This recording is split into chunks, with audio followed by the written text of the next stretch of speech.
Welcome to the first episode of the Butcher's Bible. I'm your host, Ant. And I'm Luke.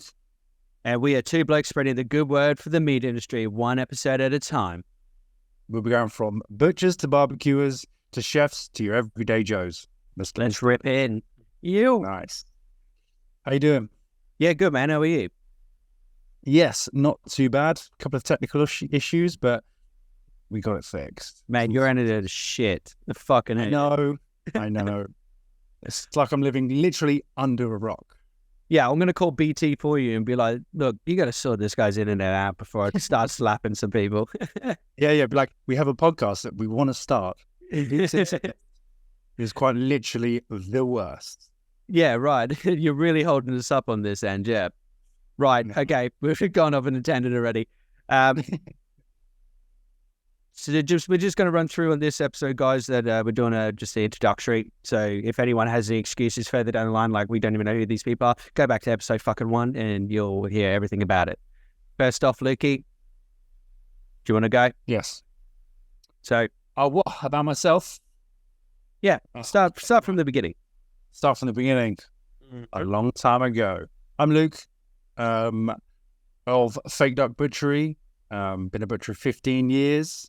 Thoroughly enjoyed every single year of it.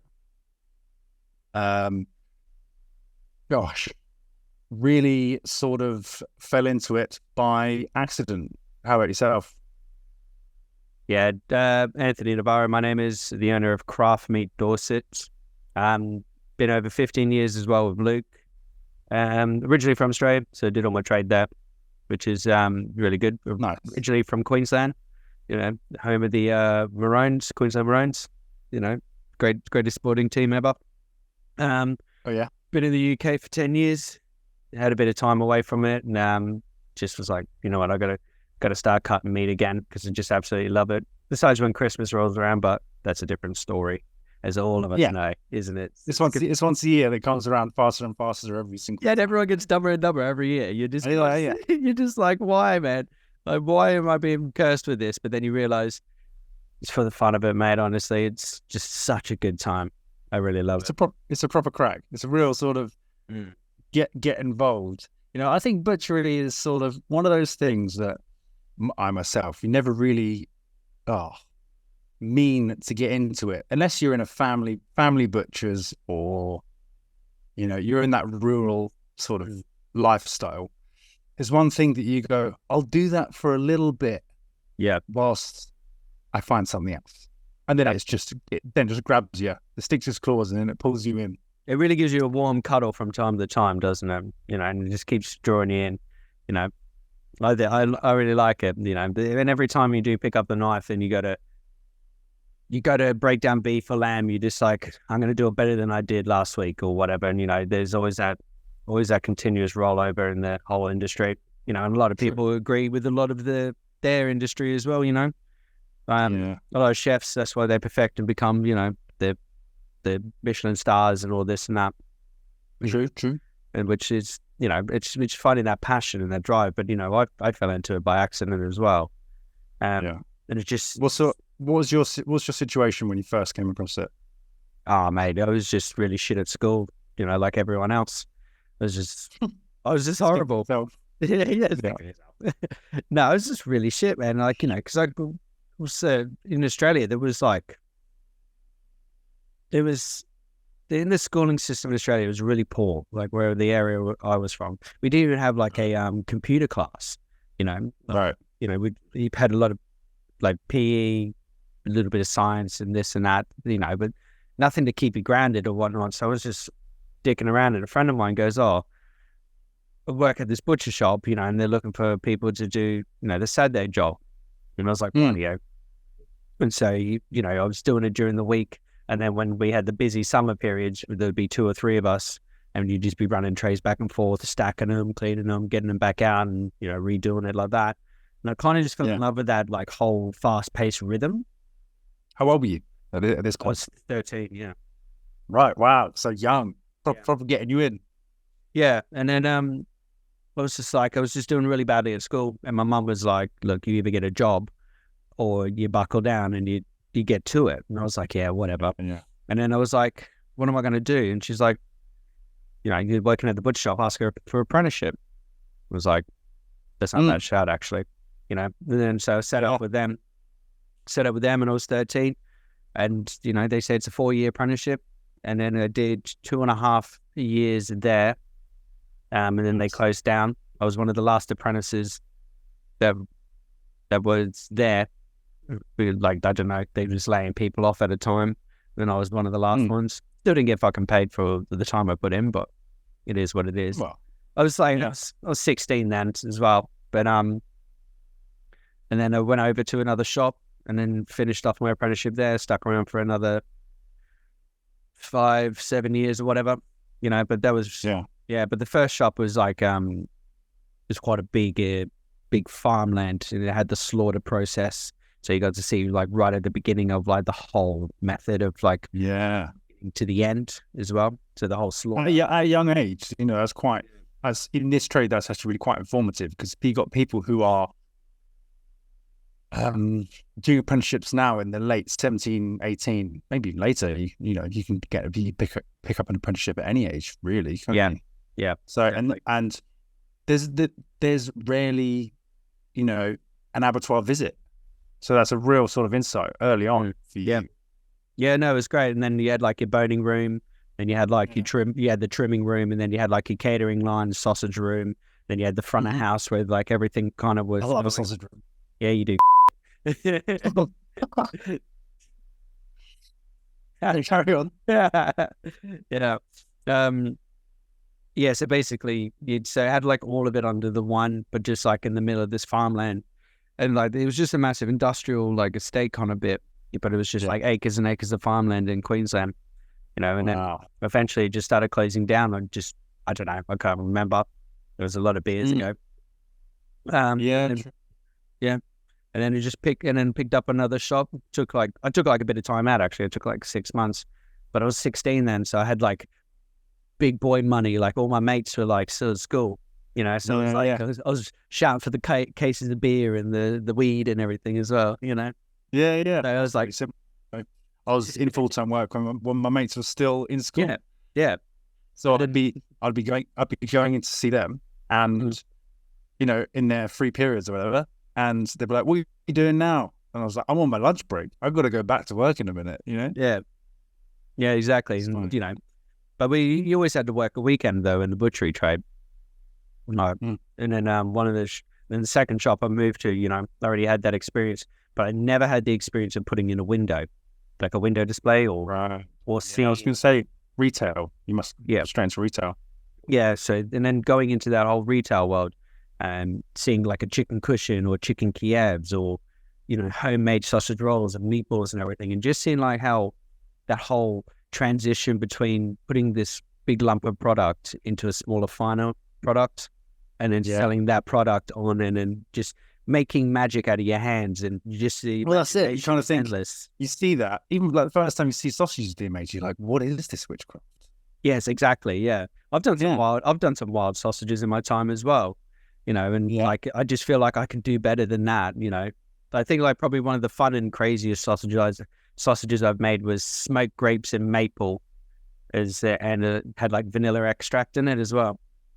Smoked grapes. Yeah, and I put that in as maple. In your typical white green grapes or whatever they're called. Yeah, so I did red and green grapes, and I smoked them with oak for about 4 hours, and then poured maple, like really thick Canadian maple. A friend of mine sent it to me when I first got to the UK. And he said that to me. That shit was just like, it was just glazing over the top. And so what I didn't realize as well is that you got to keep that maple, quite warm to add into the sausage. It just goes rock hard. Yeah. Yeah. So you got like crystals forming in your sausages. Well, no, it just comes in like just a solid brick as it is. It'd just be like, just grapes, and then it's just like a solid brick, and you're just like, far out. Now I'm gonna warm this big bad boy up, And then I added in like vanilla extract and just salt and pepper, and did like a pork mixture, and that was probably one of the wildest ones I thought of. But I've done some really crazy ones before. But in that retail world, like I was saying, going back to it, just seeing like a display of like chicken cushions lined up, with one with bacon, one the, you know, the different types of marinades and the flavor blends, and seeing all that really just Yeah. set me over the edge. And I was just like, oh, now this is it, you know. And then the possibilities are just endless, and you kind of, there's been a lot of trial and error with it all, but it's like with anything though, you know, got to see what people like and what people do want, you know. It's true. You can make as much as you want that you like. Yeah. If it doesn't fucking sell, what's the fucking point? Yeah, and you put in 110%, and like you spend all this brain power, and it just, you maybe sold 10, then you've made like 60, and you're like, fuck. Yeah. It's like, that's dinner for the next 6 weeks. Yeah, but your boss is like, you're going to eat those, and you're going to pay cost price. You're like, oh, Jesus, you know. But like, lesson learned. You think, why do I feel like I've been here before? Yeah, exactly. Yeah, my history is not too dissimilar to yours, actually. Kind of, as a kid, always hunting, you know, fishing, going out with my dad, and was in that sort of environment of, you know, Sunday, you come back from shooting, you got, you know, several brace of pheasant to pluck and gut or whatever. And then fishing, you got, you know, 4 trout, you got to gut and fillet. It's just one of those things that I thought was normal, if that's something you could say. Or I was surprised that people at school weren't doing that themselves.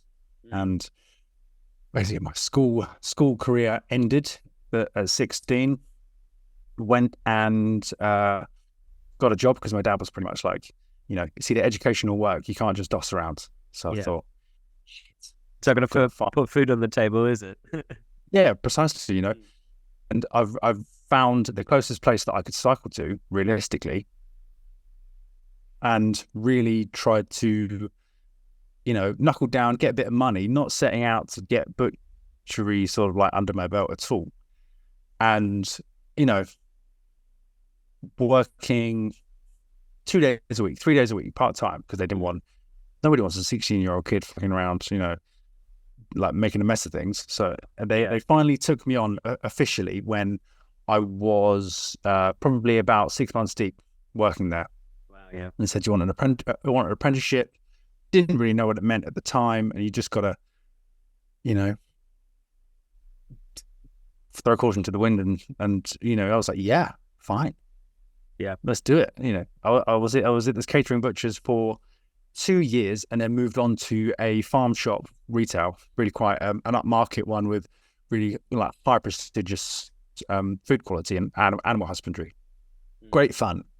I was there for, well, up until a few years ago, on and off 10 years. In those times, I was certainly going out and, you know, being self-employed for a few years while still working for them, which was a huge game changer for me. But I've always been really sort of local to the Southeast UK, and just kind of working in shops all over the place and just having fun with it, really. You know, just trying to hone the craft as quick as you can, as best as you can. Yeah, try and pick up those skills and like learn those little nips and tricks and from those Europeans and everyone else in between, you know, because everyone in the catering butchery was either Polish or Hungarian, and I guarantee you they hired me when they were like, "Oh, we've got this young Eastern European kid." You know, they saw my surname and was like, "We got another one." We got another one, yeah. And I came and spoke English, and they were like, "Oh shit, wait, what?" What is your last name, by the way? Rakovic. Yeah, I know that. It's from the Czech Republic. Right. Yeah. Cool. That makes sense. I just didn't want to offend you, be like Ukrainian or something. See the war. Yeah, it's not an offense to be Ukrainian. No. No, just pissing around. Yeah. Czech Republic. We seem to think it was longer previously, like years ago, but you know, it's pretty unique. It is very unique. Never met anyone else with the surname, which meant I was very conspicuous at school. So people knew exactly who I was. I couldn't blend in. People knew who I was, and it was a time. But having some notoriety based upon your name isn't a bad thing. Yeah, right.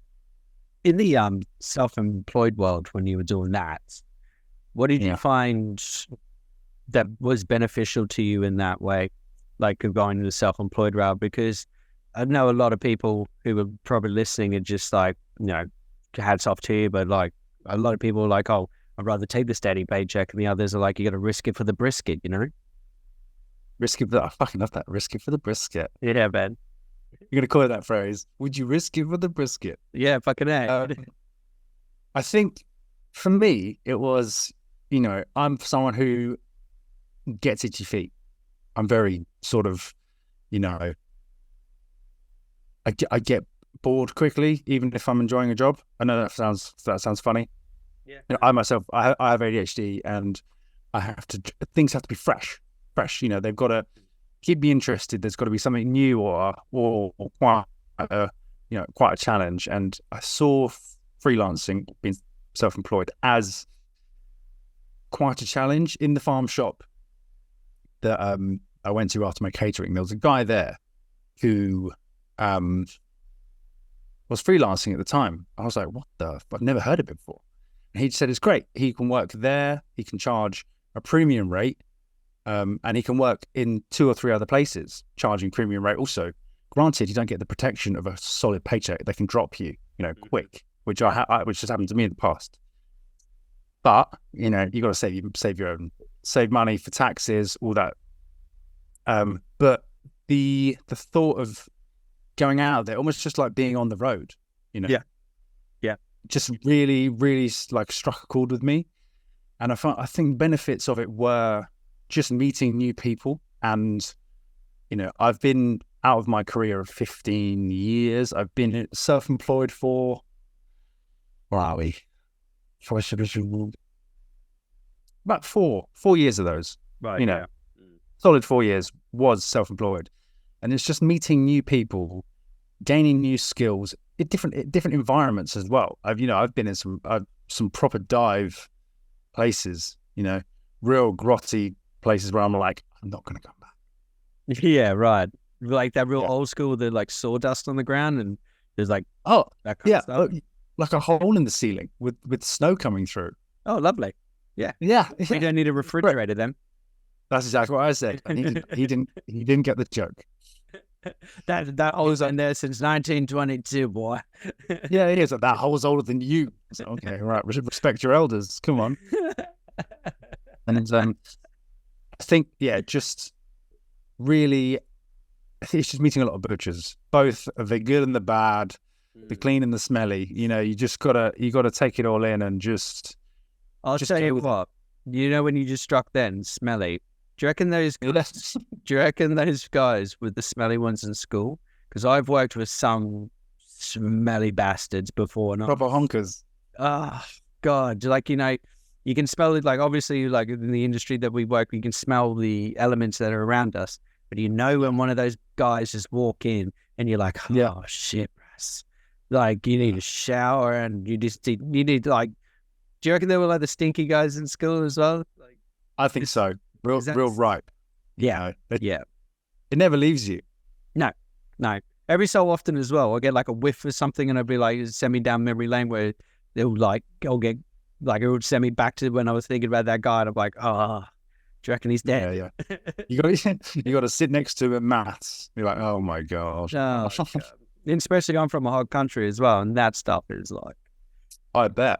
It's humid. I bet. It's humid. It's sticky. Summertime is like 45s, 50s. And you sit next to the smelly bastard in maths class, and you're just like, fuck. You need to get. Whereabouts Noz are you from? Cairns, far north Queensland. Forgive my ignorance. Whereabouts is that in relation to the whole country? Where the tip is. So you got Cooktown, where Captain Cook originally landed. So you got right hand side. Yeah. Just near the tip, you got Cairns. Yeah, far north Queensland. Oldest rainforest in the world and Great Barrier Reef. 2 World Heritages. Meet by the Bay. Yeah. Shout out the Great Barrier Reef. That was Come on the Barry. Come on the Barry. Come on the Bazza. How was it? So growing up there, how do you feel that butchery was different there than it is in the UK? It's evolved. It's evolved even the 7-8 years I've been doing it here and seeing it over there. It's in Australia. It's very black and white. It was that traditional kind of style. You still had the plastic dividers almost. You covered everything in plastic. for the freshness look. And there is like that still today. I see a lot of the shops that I follow. Obviously, a lot of them are Australian, and they've got that beautiful display wrapped in the plastic with all that fresh design and whatnot. But it is still trending in that way, but it's like it's evolving slowly into a way, because there is like you do have to cover it, because you got the flies and you got wasps and everything as well that will attack it. Sure. So yeah, it's the climate's completely different. It's a completely different ball game, yeah. But it's like it's definitely evolving. Some window displays I've seen as well, mate, they're just fantastic. Yeah, you say surely it could be circumstantial. You could have, you've got in where is it? Sydney. Sure. Sydney, you got Victor Churchill. That's a different ball game though. So that's like an upmarket kind of. Yeah, that's definitely different. Yeah, well, that's the best butcher shop in the world, like hands down. Like, yeah, that is number one. And like when you just go top of the tier right there. Like, let's put Pride's Meats. Never been to Australia, so I can just I can't exactly, don't have the criteria to review, but that's what I've seen online, and I've, it's just, as you say, a completely different ball game to what you've experienced and what I've experienced, really. But even me, just in personally, like doing window displays and owning a shop and working in other shops and developing a different style, and my style has evolved to really nice color ratio scheme, to a nice like flow all the way through the actual like window display itself. Like if anyone goes onto my Instagram and has, or the Facebook or whatever, and has a look, and then you look at the window displays, you can see like a running theme of color scheme, shape. What is your Instagram, if you haven't mentioned it already? Craft Meat Dorset, baby. Craft Meat Dorset. Shout out to Dorset. Shout out to Dorset. Yeah, just in Bournemouth. It's good. It's a good spot. It's good. But even like the evolution of it is still. It's tweaking. It's tweaking and evolving, and trying to make fun, like just pushing those imaginations. Just keep going. That's what I love about it. Do you think that you try and do more value added stuff, or just you want the raw the raw beef, the raw lamb, the raw pork, you know what I mean, without anything on it, just let the meat speak for itself? Or is your demographic more value added products, do you think? It's 50-50. It really is 50-50. They just want to see the raw product. So you do have that 50-50 split kind of in the window, but you don't kind of. So you got your value added. You got your bacon sausages, your VAP, and then you kind of got your pork, lamb, beef, chicken, or whatever. You got game and whatnot. You kind of separate it and divide it and jazz it up and do whatever. But if you kind of just leave products as their own natural weight, people tend to go, oh, I'll buy that, or it'll kind of focus off to the left or wherever placed. Yeah, so it's a real 50-50 split on that. And basically, you can't scare the people away down here in Dorset. They scare easily. So if you do big slabs, and then you kind of have it all lined up and all in its own like individual bits and pieces, it does tend to draw in the crowd. But it's the fun, colourful window display that really gets people intrigued. Sure. Is it? Yeah, get eye appeal with buy appeal. That's what it's all about. Yeah, but it's such a different demographic though where I am, because it's inside of a garden centre, and I've never heard of it. Never heard of like a butchery being inside a garden centre, let alone. Yeah. Like you just don't think, it's like, oh, but it is a running theme though here in the UK. So and then you do have like over in Australia we got this big like warehouse called Bunnings, and it has like everything you want under the one roof, and they have cafes there. So you'd be like, oh yeah, I'm going to go to Bunnings, and I'll pick up a coffee and I'll get a cake and everything as well, but I'm going to pick up a heap of building materials for the lawn and whatever else. But yeah, exactly the same concept. Just it's just a massive one-stop shop. Yeah, and that's what But it's just you do get your GCPs, which I've named them the Garden Centre Perusers. So you got those older folk with their hands behind the back with their corduroys, fucking whatever that word is. Corduroys, yeah. Just going out for the sake of going out for the day. Yeah. The Sunday drivers of the Garden Centre world. Yeah, exactly. And they got their jumpers tied around them, those old boys with their Jags, and they got their fucking driving gloves at the top pocket and everything. Just, Nice. like, how are you today, sir? And they're like, just looking. And you're just like, just fuck off then. You're in my way. Yeah. I think let the customer behind you see. Come on. Yeah, no, because they're just so slow and they got their hands behind their back and they're just, honestly, to spend days like that when I'm older, We all get, man. Yeah. I can't do it. It's no matter where you are, you get the peruses in farm shops. I'm quite fortunate where I am now currently, and have been for the last year or so, in a third-party cutting unit that I've set up. So 0 customers, just farmers who are straight talking, don't fuck around. They know what they want. Cutting list, bosh. You just cut it, pack it, give it back to them. See ya. But in the farm shop where I previously worked, you get the people who come in and just stand in front of the counter. Yeah, I'm losing sales behind them. They can't come in and see. That takes nothing for them. It's nothing. Like it's the slightest thing. It throws people off. Yeah, I'd be intrigued to see what other people's main sort of sellers are, whether it is just straight carcass cuts or is it value-added products. I would say it's a broad line, across. Yeah, because people do tend to like those, but it also depends on how traditional of a cook they are. It depends if they're into their cooking, if they like, unless they're just in the staple, like 2 chicken breasts, 500 grams of mince, and we'll do a steak night and I'll grab a pork joint or a lamb joint. You're 50, 60 quid there.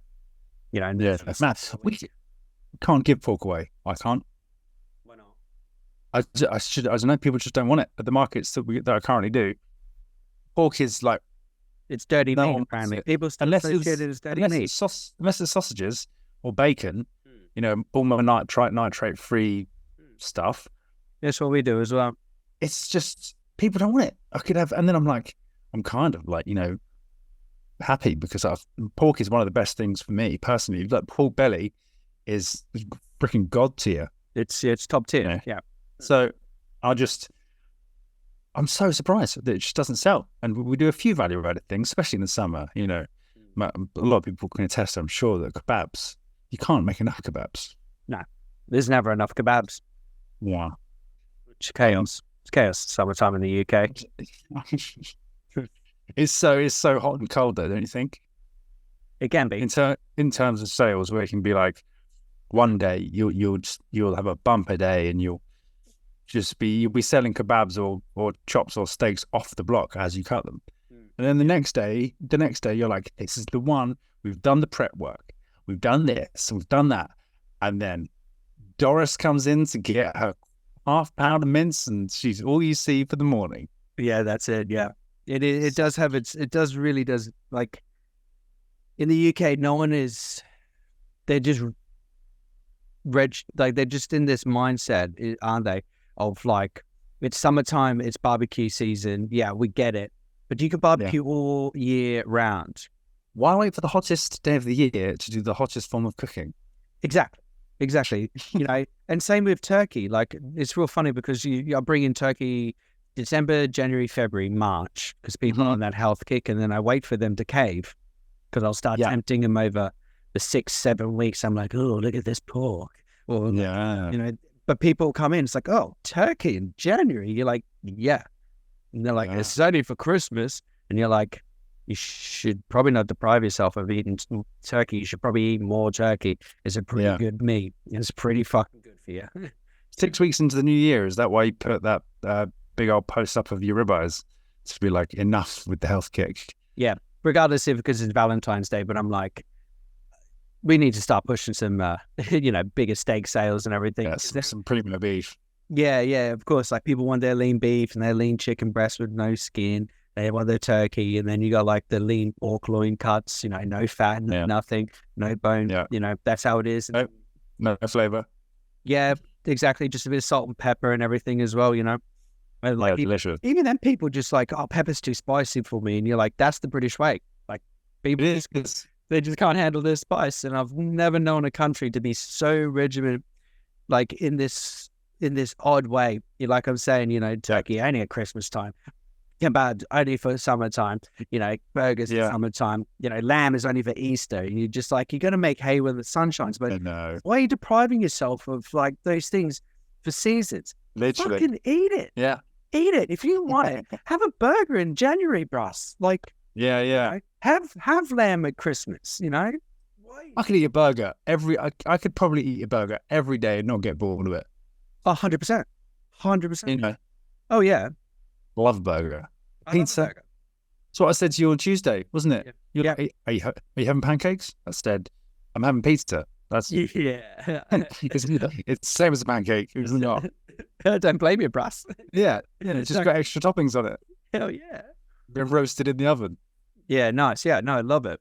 They caught me off guard when you said that. I was like, yeah, I love it.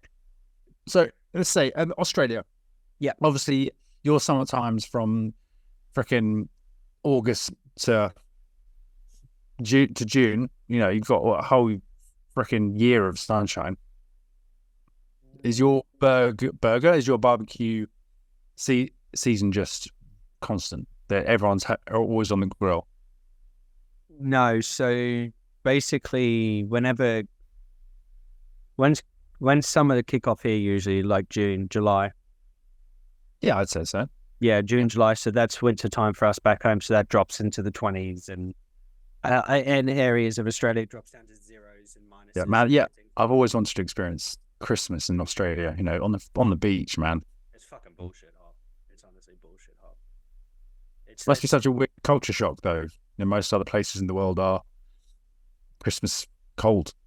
You get used to it. You get used to it pretty quick. But if you've only known to do this like European Christmas, yeah, it's special. It really is special, and that's what I love about this country. Like it's cold. You can you still fire up the barbecue. This is where you convert from beer to red wine. And sure, yeah. And then this is where the streets start lighting up. People become like warmer, like nicer to you got all those festivities all are here. In Australia, it's not so much because it's so fucking hot. Oppressively hot. It's unreal. It's just unreal. Like far north Queensland, where I'm from, 45s. Christmas Day is nearly 50. Because that's the peak. That's the peak of summer, really, for us. And it's just like it only gets hotter from here. That's wild. I can't imagine that.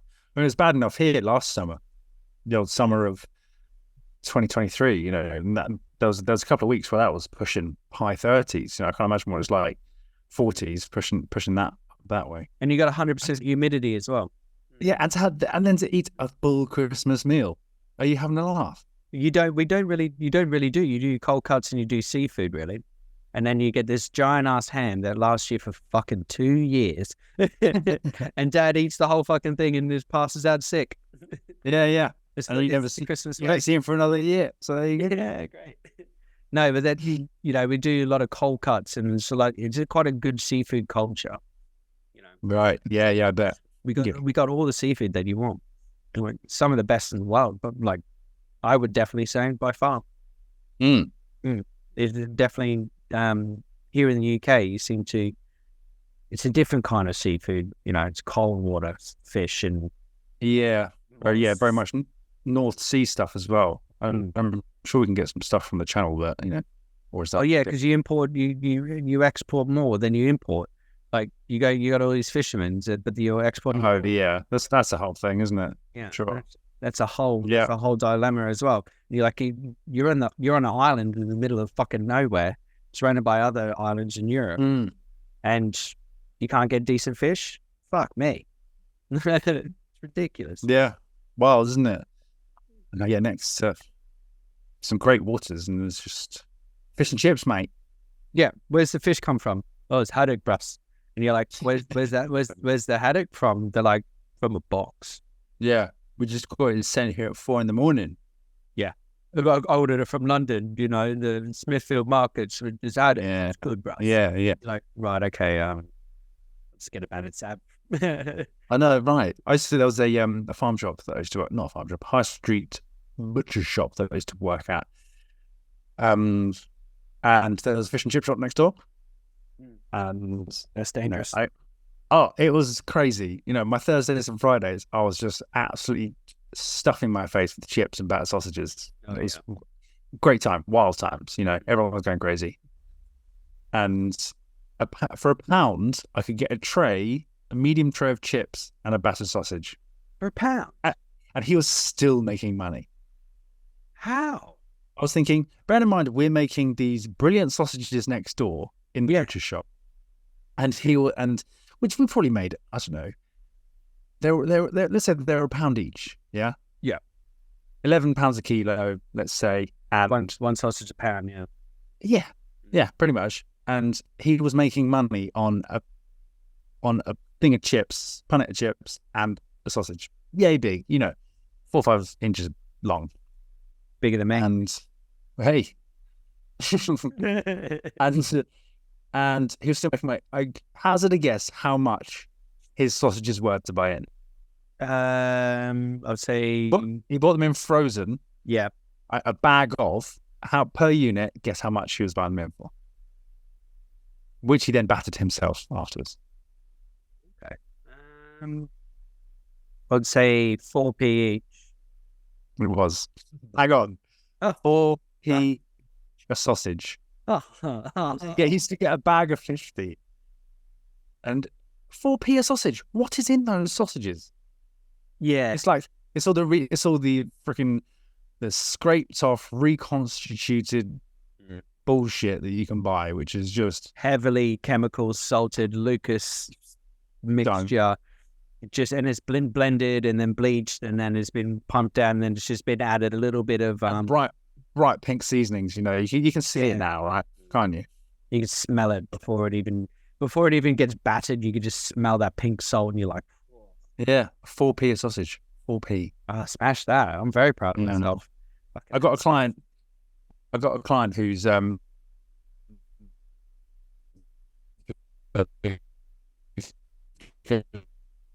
managed to talk around to having sort of like in the sausage when he wanted to do a caramelized onion sausage. I'm down for that. I've got a good caramelized onion recipe. And he was like, yeah, but can we use this as a base?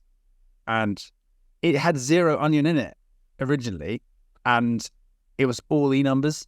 I'm not a huge, I haven't got a huge knowledge of what E numbers are, but it was just, it was a no-go straight off the bat. I was like, I'm sorry. I can't let this fly. I can't let it be in my butchery and not necessarily contaminate other stuff, but just, I myself don't want to be dealing with it. Also, you'll be poisoning people very fucking slowly as well. And I couldn't live with that, No. That's why I did in my shop. I just did a strict Dorset sea salt, fresh cracked black pepper, gluten-free. Everything's gluten-free, nitrate-free, no chemicals. And people go, those sausages are very rich. Those sausages were meaty. Those sausages were, a bit tasteless or this and that, and you're just like, yeah, but when you're mixing like a fucking 10-kilo batch and you're lugging it, and by the time you've gotten your third time around with the different pork flavor, of course I'm going to miss out on corners and everything. Fuck you, I'll do what I want. But yeah, he can tell the boss. I'm the boss. Yeah, but and then I'll grab the bin and I'll be like, put it in the fucking complaints. Yeah. The time of complaints was yesterday. Okay. Yeah, no, but it's just like you're trying to reduce all that stuff as well and trying to give an honest product. No chemicals, none of that shit. But like, my issue with sort of like the backlash of the meatier sausage is that when people say it's too meaty, you think you're trying to provide a honest product. Yeah, let's say for argument's sake as well, like 95% meat sausage. You have, let's say, your Cumberland, you have your sea salt or some kind of herb salt, a sea salt, black pepper, oregano, sage, nutmeg, and what we use a pea rusk. We're not constricted to anything like organic, let's say, so we can use pretty much anything as well. But a pea rusk, which is great because it really retains that moisture to keep it quite juicy. Yeah. But prior to using that, people going too meaty. I'm like, well, what do you want? What do you want from me? If Are you upset that your pork sausage tastes like pork? Yeah, I've got it. I've had that for years. I get it. Baffled. It's just baffling. Or they overcook it because they're waiting for it to go brown, but because of the lack of dextrose in it or lack of sugars, it doesn't caramelize or crisp up as well as let's say a generic supermarket sausage would have done. Because then you get on the other hand, I hope these skins aren't chewy. Yeah, it's like no, you get a proper sausage that's made properly. That skin will be snappy. Yeah, I hope this isn't chewy. And then they come back and it's like, oh, it's a bit meaty, and you're just like, yeah. You're full? Yeah. Yeah. What did you bring it back? We ate it all. Oh, there's your problem. Okay. It speaks for itself, isn't it? Yeah. Yeah. Well, it's just a funny one. I think, I'm totally down for customers who are open and honest, but it's the uneducated which kind of get my back up a little bit. Yeah, definitely. And then you try and educate, or you try and enforce, we're not going down those routes of like the commercial style. And, we've got that unique bespokeness and everything as well. It's just like people just don't, they seem to take it. I'd say in the UK, they do take it for granted. I think so. But a lot of people, us British, we love to fucking complain about anything. Republican. Okay, by name, not by nature. I don't know. I was born in the UK. Parents were born in the UK, I think. But when the Olympics on or the World Cup is on, I'm preaching for the motherland. Oh yeah, 100%. Yeah. Yeah. Oh yeah. Even though I can't speak a single word of Czech. That is a ridiculously hard language. But I don't. It is. I've learned a couple of random bits of Polish and Hungarian from the boys in the catering butchers, but they're mainly swear words. Oh yeah, 100%. Yes. Oh, yeah. Which is what you go to, isn't it? So yeah. You constantly swear at each other. And yeah. And that's how you make a good friendship. Yeah. That's it. Yeah. That's it. But what was I going to say? Doesn't matter. How do you feel butchery for you has evolved from the beginning to where you are now of your journey, let's say? Like your thought on it, and regardless of how your skill has increased, like how you view butchery, how do you think? Well, I've done maybe like the 4 or 5 different styles, from the slaughter to retail to boning to doing all those bits. Yeah. I'm not sure, like I'll talk about the retail side to make it easier. The retail side has definitely changed and evolved and adapted to the way the world's been going in a certain particular way. Your VAPs, Sure. Your ready cooked homemade meals, your introducing the vegan and vegetarian options. Who? Yeah, those fuckwits. It has evolved, and it's added a new skill and a whole new dynamic to butchery. So it has evolved in a good way. And also taking a lot of pressure off of the single mums, the single dads, the elderly couples, they don't eat much, and they'll have 2 meals a day or whatever. Yeah. It has evolved definitely in that positive way. And I'd say it's had a really good impact on the high streets, to the online, to people really pushing their own skills. Yeah. Very true.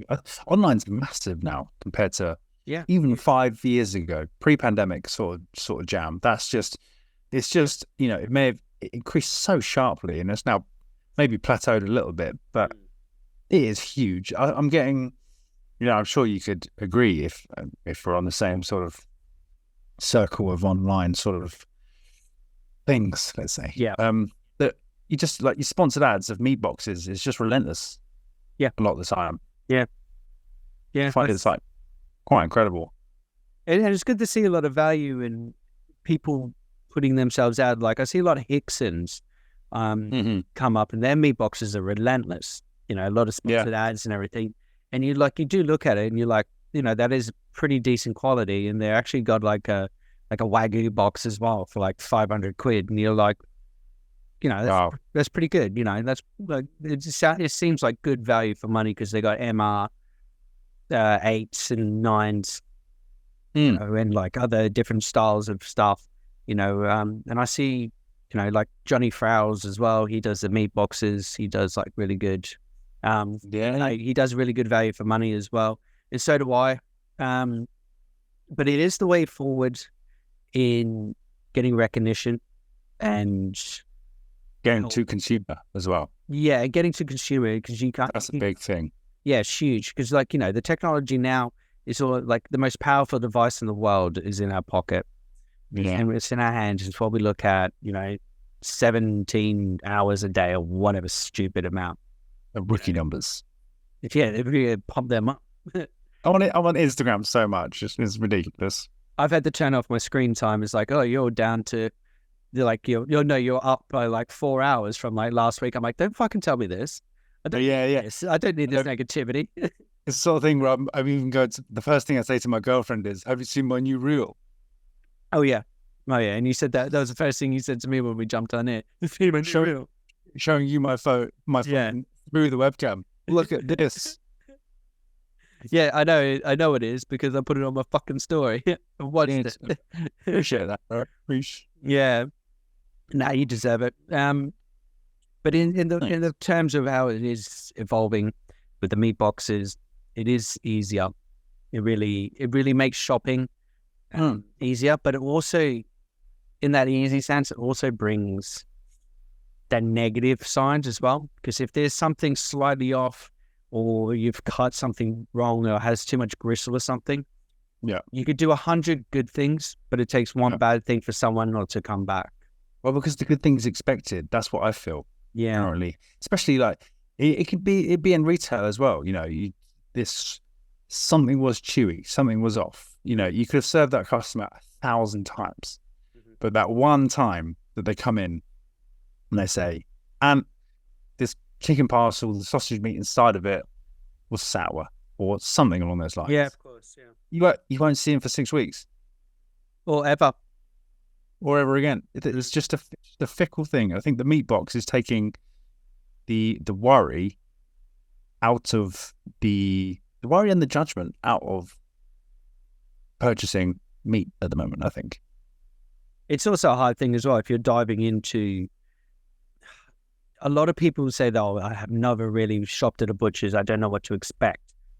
It's the judgment that people think that butchers are going to give them if they get something wrong. Yeah, exactly. Yeah, and it's straight pure consumerism. It's to the door. You don't have to go anywhere. Yeah, exactly. It's on your fucking phone. It's on an app. It's on your phone. You go online banking. People have like checkouts. The Apple Pay checkouts and the Android Pay checkouts and everything, and then it comes up with all your details with what you've ordered, ready to rock. Oh, the convenience. So easy. Yeah. Yeah. But there is that, like I said, you go back to that, you do 100 good things, you do one bad thing. And if something was chewy or something wasn't quite right over those boxes, immediately they either email or they put it straight onto your website or your Google account or whatever and give you like 2 stars and everything. That savage TripAdvisor review. Oh. It's just, it's that kind of way the world is developing. But also a lot of people are still really scared, to go into butcher shops because they don't want to talk to people in the sense, or they haven't got those social skills, or they just don't know what to expect because, their stigma of most butchers and chefs are angry, yelly, or, fat, overweight guys who are just like moody and everything. The world's evolving into such a way, and, I know I'm a bastard, but then I can be moody from time to time. But, if the customer service is 10 out of 10 and the meat's, a solid 7, you're always going to come back. But if the customer service is, a 5 and the meat's a 10, it kind of, the customer service lets it down, and that's where you kind of really evolve with that bond and you can start to relate. But also, like, half the time, when people come in, or you got any chicken carcasses from a fucking dog, that's when we're going to rinse the shit out of you. Right. Because you've never shopped there. And you just... I know. my dog eats better than I do. I was like, that's really fucking sad because when the apocalypse comes, I'm going to eat that fucking cunt. I know. Please don't. Can I have some fillet steak for my dog? That's my favorite. Minced, please. There you are, £60 a kilo. Well, here's the thing, right? Because if, let's say I was doing a body of beef a week. Yep. If my math serves me correctly, that's 2 fillets of beef, is it not? Yeah. Which I could actually probably get rid of fairly fast. Yeah, I think I've got one person who comes in every few weeks to get a whole fillet. I could freeze that, put it aside, boom. This person that comes in and asks for, this is purely a thought process. I'm speaking as I'm thinking. If a customer comes in and asks for some minced fillet, right? Would you steer them towards, yes, it's a higher price, you can make the sale, but would you steer them towards beef mince if you knew that you could sell that fillet on full price anyway? It depends if they're doing steak tartare and it's like for a dinner party, and I'll push it. Yeah. But if I can guarantee, like you said, you could sell the whole fillet later down the week. Yeah. It's just for like a spaghetti bolognese, or it's for the dog. Sick cat. The dog won't fucking know if it's fillet or not. It's not even going to chew it. It depends how good your trimming game is as well. If you've really separated your beef and your fats, and you've really gotten like all the meat, just maybe pushing to like a leaner beef mince, and just maybe people buy that sort of thing for their dog because they 100%. Think because it's a treat for themselves, so it's now a treat for the dog. I had someone ask for an inch cut ribeye steak for their dog. Yeah, and I was a bit like, I know I can sell this ribeye throughout the week and then have a repeat customer because this ribeye is spot on. So I could be like, I can give you some freaking bola steak or some, sliced sirloin. Sirloin, silver side. The dog's going to enjoy it more because it has to chew. Cleans their teeth. Cleans their teeth. And I feel like, a bit better because I can then sell the prime steak to someone who would enjoy it. Is this a controversial opinion, or am I just talking out my asshole? No, it's not. No, it's a bit of both. It really depends. Like it's such a waste of a prime cut. That's what I mean. The dog doesn't care if it is a bit of silver side that's been dropped on the floor several times, or if it's freaking primo ribeye fillet. Do you know what? Let's leave it up to the people. Let us know what you think about that. How's that? Instead of us trying to work that out, how about you send us a DM stating that is a waste of money, push it on to something else. How's that? Yeah, hell yeah. Does your dog deserve fillet steak? Or does it even need it? Yeah, definitely. I myself, I've got a 4-year-old Doberman. I would never in a million years would I give her fillet steak. She gets scraps and she's freaking overjoyed. She cannot wait to rip into, dry age trimmings and all that sort of stuff. Yeah, she's proper up for it. But to give her fillet steak, I'll go, oh, there it goes. There goes my £60 a kilo. Oh, yeah, no. I'm gonna ask you the morbid question. What happens if it's her last day on planet Earth? Your Doberman, would you give her fillet steak? Would I give her fillet steak? Wagyu. No, I'd probably ask for some mince, and then I will later on the next day be crying into a Wagyu fillet steak myself on a plate. Okay. It'd make myself feel better. It'd make me feel better, yeah. If that is the tangent we're going off on of my dog's last day on Earth. Well, I just had to ask a morbid question because, so many people was like, oh, my cat's kind of like in these last kind of couple of months, so I'm gonna treat him to some like fucking beef fillet, like you've been saying and everything. You're like, yeah, that's super sweet, but like it's such a great waste of money, and it's the British way, innit? Yeah, very. Yeah, people. Yeah, people actually rather feed their dogs before their kids, in my experience. 100%. Or even feed themselves in general. Mm. People waste tons and thousands of pounds on their pets because they want to give them just that little bit extra. Let's go on to how we met. Yeah, man. Man. You reached out to me and on Instagram of all Reach around. Yeah, reach around. Yeah. They'll reach around to me on Instagram. Mm-hmm. And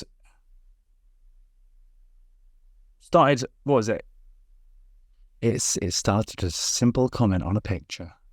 It really is, and that's how we found And it. then it moves on to a story DM. Then it moves into the direct messages. That's lit there, baby.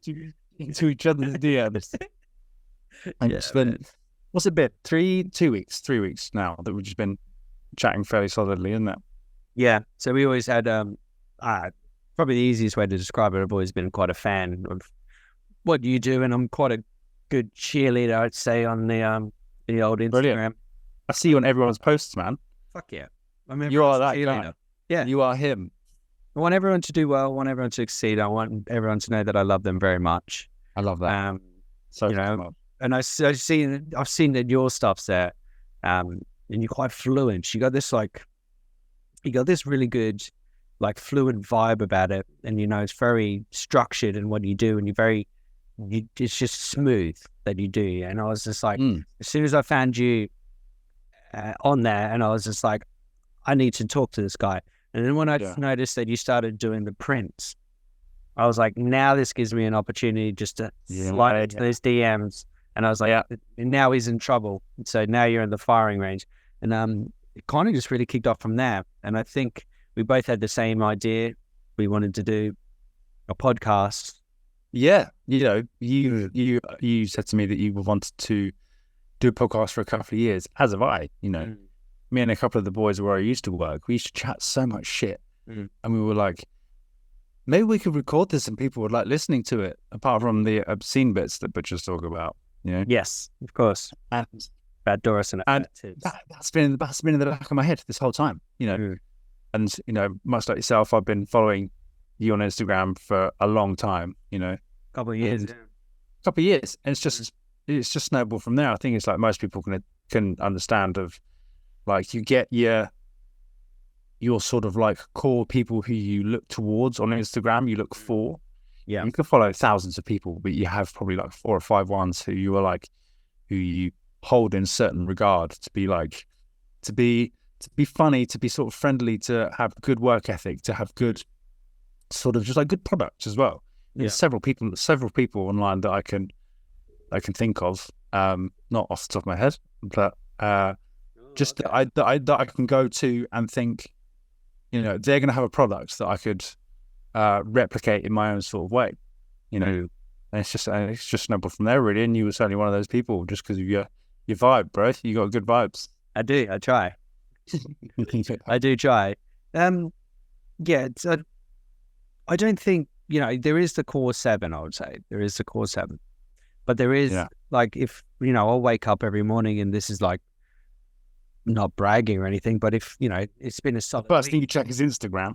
Yeah, the first thing, but there's like 40 inboxes that I've got, and all from friends, like tags in people, conversations from around the world that I was having with conversations with people. That's the thing. That's one thing I've noticed with these. You're a big schmoozer. You love a chat on Instagram. You're a real man of the people, of which I admittedly have not been whatsoever. I'll reply to people, do the odd comment and do the odd like here and there. Yeah. But when it comes to actually conversations prior to you, pretty much nobody at all. It's not because I just didn't put myself out there. I didn't feel that I was using it as a portfolio for myself rather than a platform to broadcast me personally. It was more for my work. So I didn't feel like, I felt like I was sort of, I don't know, bit dark, bit mysterious, that who is this guy? Because you never saw your face or anything, but you saw a lot of the reels that you did, all these photos and whatnot. It was like only just recently you started showing your face, and I was like, gotcha. Yeah, probably 6 months ago when my girlfriend was like, you know, you got to get on the reels. No, she was like, that's how you're gonna get your Instagram back up and running again. Because I didn't touch it for like a year and a half. Yeah, there was a moment where I didn't touch it at all because I really fell out of love with it. I really fell out of love with butchery, and it was a real sort of moment in time where I was like, I can't be fucked with that. Work was relentless. It didn't feel right taking videos or snapping pictures, and I was in solid work commitments, and it got to a point where I was like, I can't be seen taking pictures and stuff because that was just wrong work ethic. Yeah, you know. Yeah. And then sorry, off on a tangent. Yeah, my girlfriend just said for me to be like, get back on reels if you want to boost your Instagram again and get back out there. Really, just go on the reels. That's what they are, and I've just kind of had a bit of fun with them recently. Yeah, no, definitely. I say this is a really good, and meeting people like you. You know, it's suddenly as the account becomes more personable, people start reaching out, which is what I found, and it's very alien for me. Not for me. If I'm like quite something and I see it, I'm like, I'm in. I need to know, baby.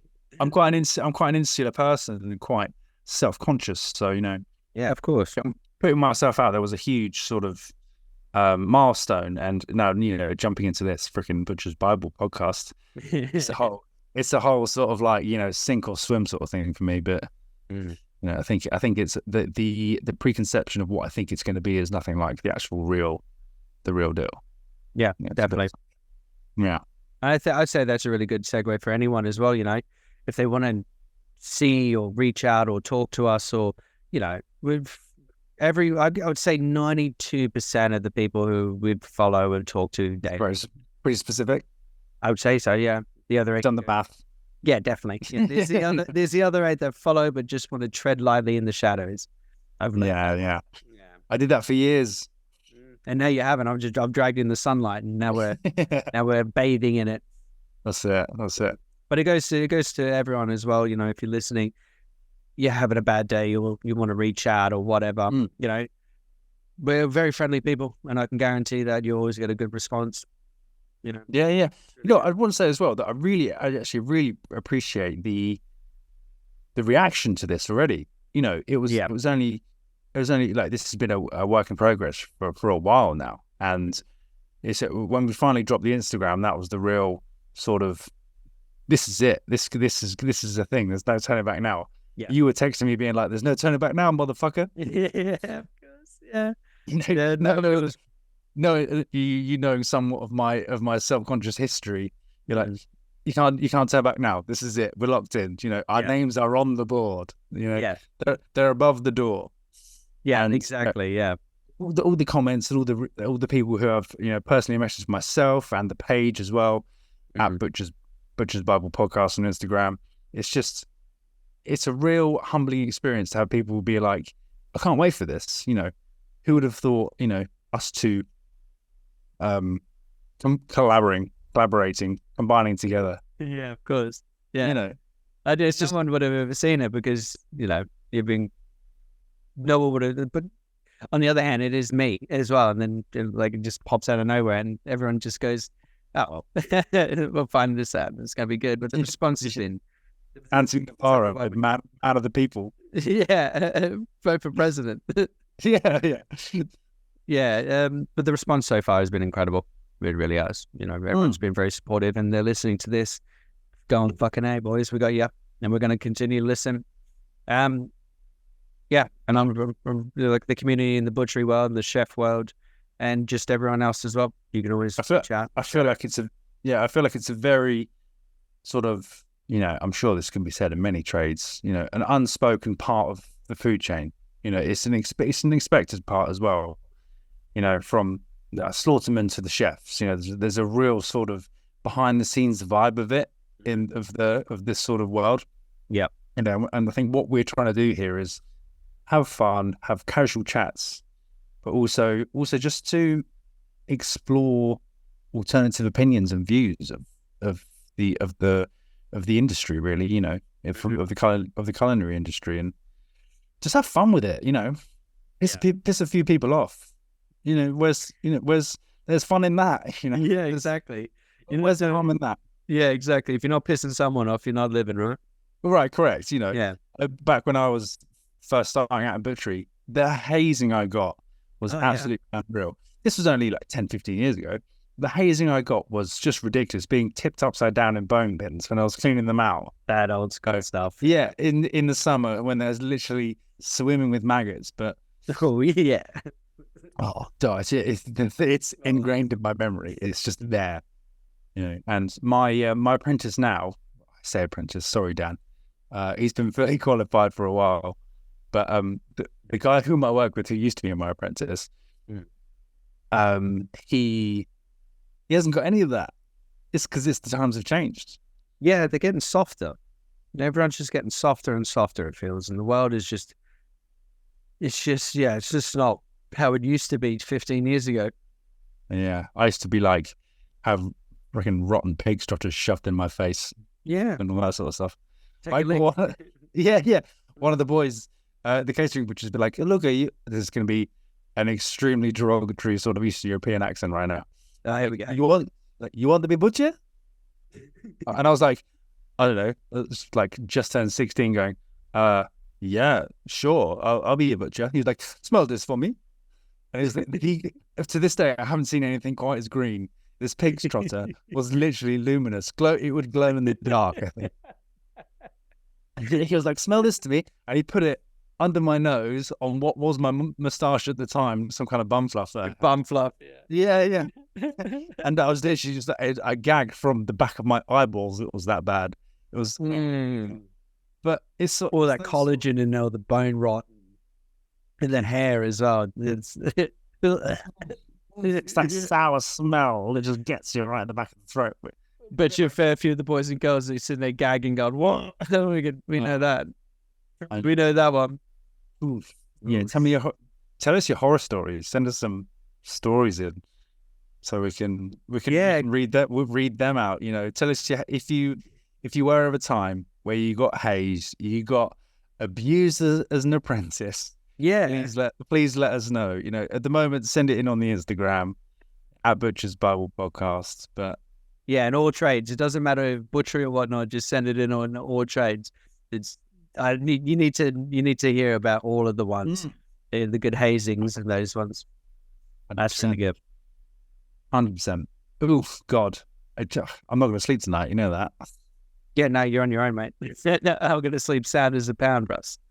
Oh man, I'm gonna get the dog and be spooning my dog and be like, please keep me safe. And she puts her trotter in your face, and then that's it. Yeah, save me from my memories of. Gosh, it was bad. It was bad. It is, but you know, God forbid, it was in the 80s or the 90s. Yeah. Those those would have been like the Wild West kind of style. Yeah. When was the supermarket takeover? That was when our grandparents, wasn't it? That must have been 70s, 80s, yeah. When a lot of the butchers originally dropped and fell, wasn't it? When the supermarkets took over and just undercut everyone, destroyed the whole thing. Yeah. I could be wrong. Consumerism really kicked in then. Yeah, you know, and the real cheap meat kind of vibe took over.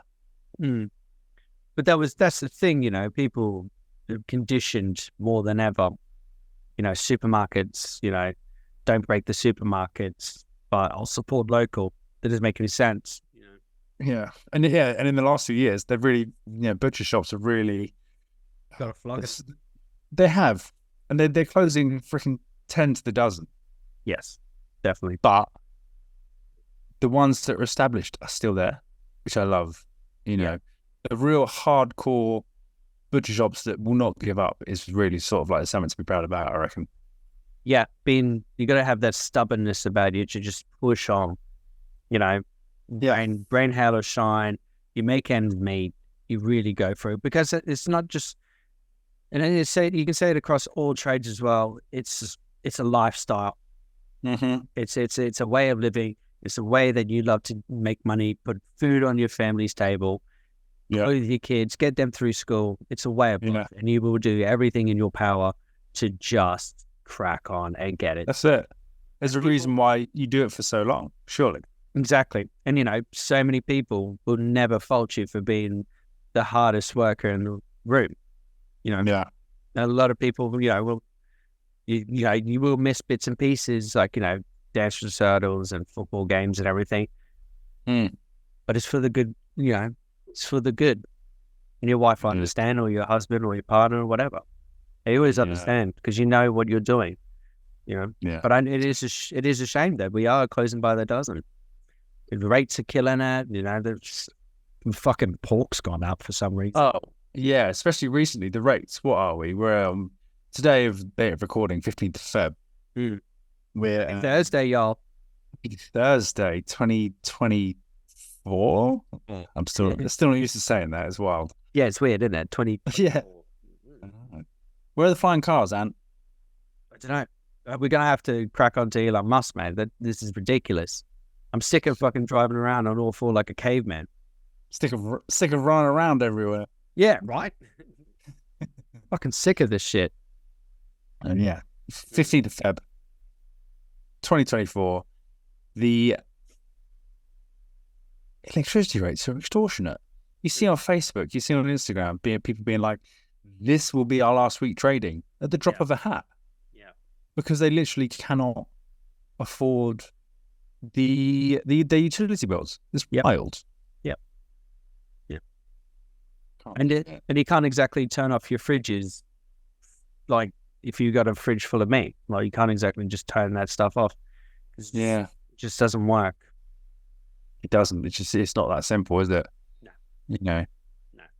But you know, and it's everywhere. It's affecting households, to schools, to everyone. Like it's affecting to everyone. And the greed, the amount of greed that is going through right now, and I bet you everyone who's listening to this fucking shaking their head, going, "These fucking pricks," you know. But then, you know, it's just not.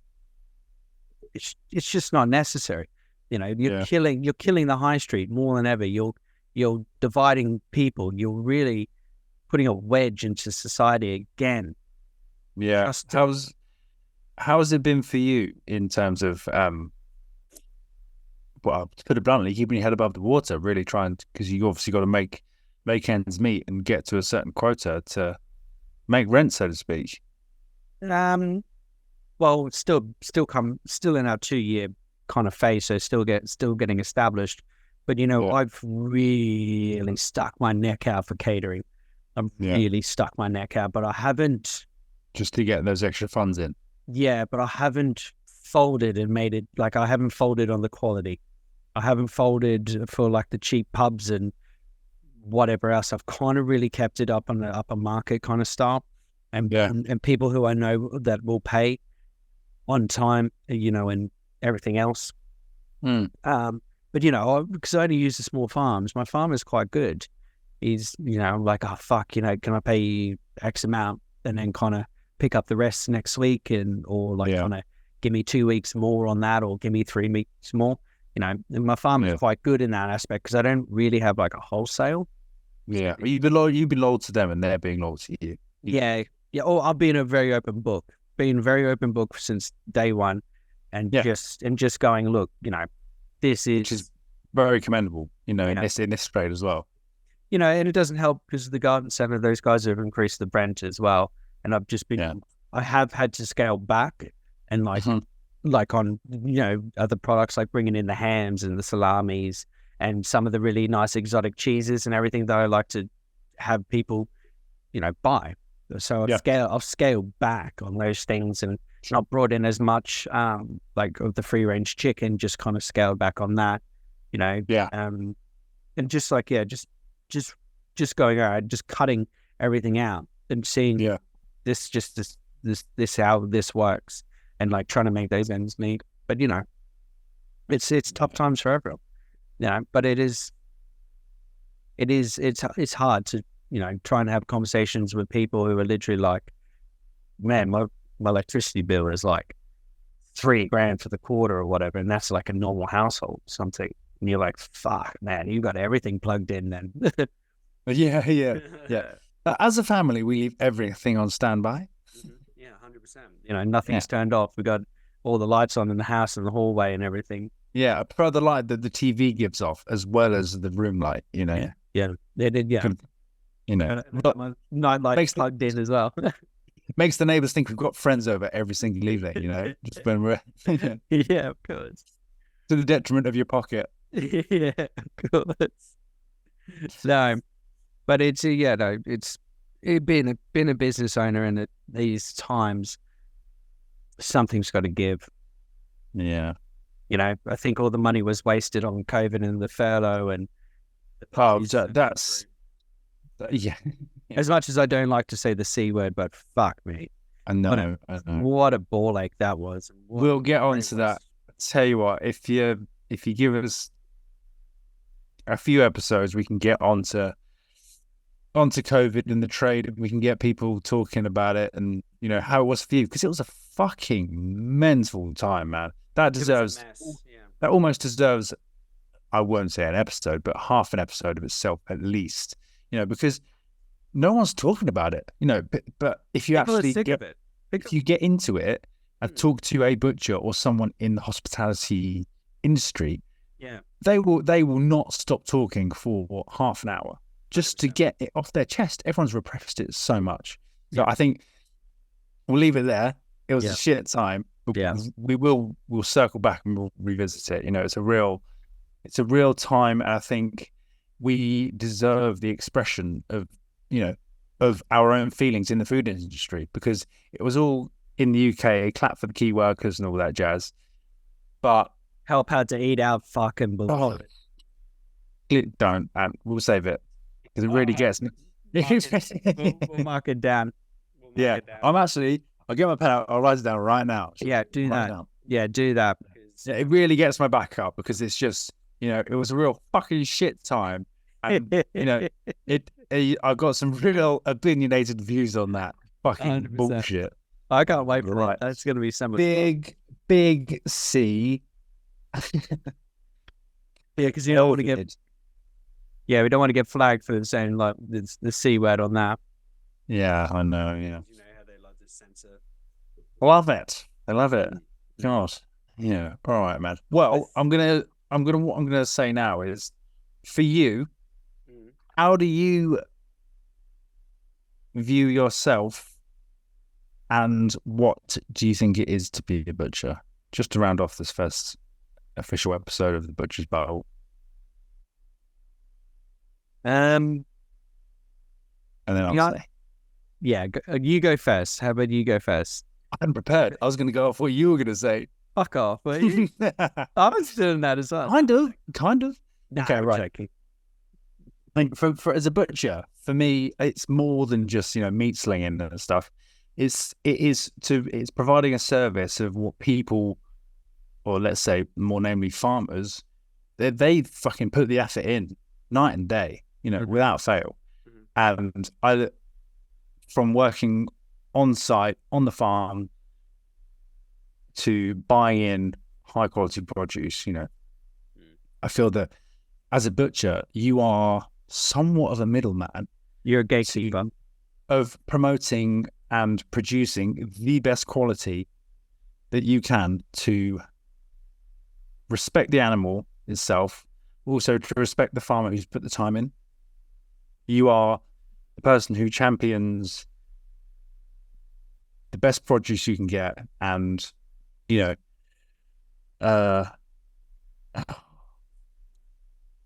you're correct in saying gatekeeping, in terms of you are the gateway between the producer and the consumer, and that's a real thing, you know.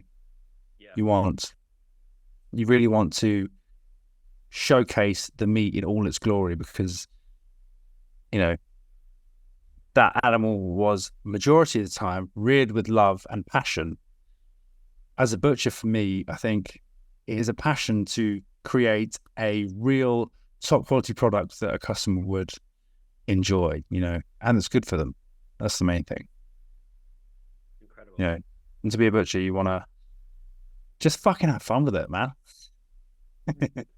It's not like it's not like any other job, is it? No.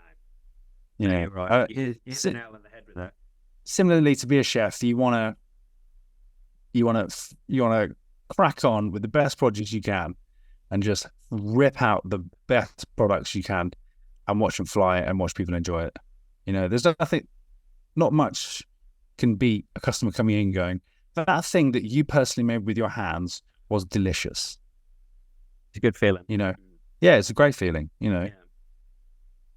so As it goes from one big lump to down to a small piece, and the end result is always what counts. Yeah, big bit meat into a small bit meat, and then I eat. Fucking hell. I think you hit the nail on the head there, mate. Honestly, you know. I felt like I was just waffling. You know, But this is what it's all about. People's word vomit of the Luke kind. It's great. I love This is why I haven't revealed myself on social media. I just talk fucking bullshit. Well, now you're on a podcast and you're talking it for real. It's the world. Amazing. This has been fun, man. First episode. Yeah, we got it in the bag. I think we punched out about an hour or so. It should be good. Yeah. Yeah, and I appreciate people who have made it to the end this far. Yeah, no, those poor sons of bitches are like, just like, Yeah, we waited for this. yeah. Like, I think we're going to wrap it up here. But what we're going to do for the next episode, everyone, so we're going to let you in. We're going to personally be covering the WBC. What Luke and I have done, Luke being British, me being Australian, I'm going to take the Australian team. He's going to go for the Lions. And we're going to give you the daily updates, everything involving that. And we're also going to add in a new segment with a bit of sports. And we're going to throw in some jokes. Anything that you want to throw at us as well, put it into the DMs. You can do a voice message or some local news. Yeah, and we're just going to be doing that. So I heard you mention something about UFOs, didn't you? Yeah, we're going to save that for the next episode. Right, it's going to be so much fun. I can't wait. All right. Brilliant. I've had a good evening. It's been awesome. Yeah, me too, man. Brilliant. All right. Well, I'll speak to you a bit later. All right. Catch you in a bit. Bye, guys. Thank you, everyone.